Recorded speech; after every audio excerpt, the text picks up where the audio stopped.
We'll take another question here in the room. I'm Chang from New York Times. This is for you guys. I was wondering if you could sort of talk about your personal future. Sorry. There's been a lot of talk about this uncertainty about the future of the human spaceflight program, suggestions that ISS should be deorbited in a few years, there should be a pivot from the moon to Mars. How do astronauts feel about these potential changes? And 3 years is a lot longer than 8 months. So we've each been able to do multiple missions to the space station. And I'll let Butch and Sunny add on to this, but one of the things that I noticed was a dramatic increase in the complexity and just the weightiness of the experiments that we were conducting this time around on the station since 6 years ago when I was last there. And it just gives you this sense that we are in the golden age of the space station right now in terms of the return on investment and what we're able to do there. And it's not just focused on return to benefit the Earth. It's also focused on enabling all those things that we're going to need as we go to the moon and on to Mars. And so I am really optimistic when I think about the future of human spaceflight.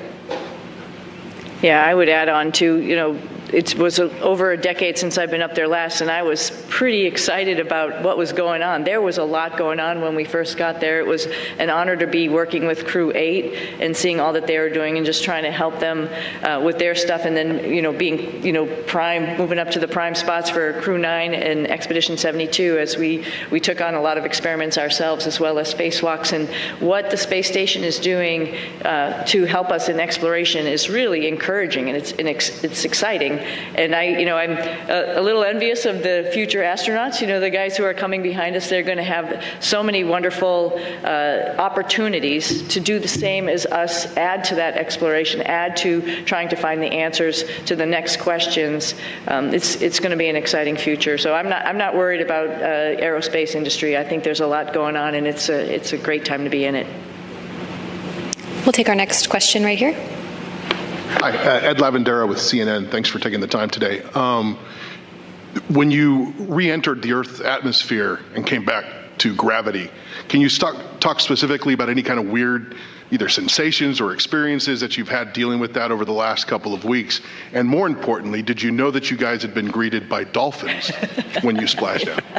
I can tell you that returning from space to Earth through the atmosphere inside of a 3,000 degree fireball of plasma is weird, regardless of how you look at it. Doesn't matter what type. Yeah, it doesn't matter what type. It's thrilling. It's amazing. I remember thinking about the structure of the capsule and the stresses that it was taking, that was ongoing as the drogues came out, and the whole capsule starts shaking and twisting, and thinking about the stresses taking place, and going, "Well, I hope those cables hold." And then the parachutes open up, and then you're like, I've said it many times, there's not a better feeling returning from space that the parachutes open and work. And I didn't have the view in front of me, and thankfully Nick did. He had a view of the camera going out right off the top, and he said, 3 parachutes, 4 good parachutes. And I tell you what, it's a great feeling. It was a great feeling. And it's exhilarating because this, again, I can't help because it's within me. This is our national focus, national goals. We don't do this because NASA decides to do this or this or this. This is Congress and everything coming together to affect a human spaceflight program with a purpose. And part of that purpose includes bringing those astronauts back to Earth. And it's a thrilling ride like no other that you could imagine. And satisfying. Yeah. And I had requested dolphins as kind of a joke. Yeah. Somehow they pulled it off.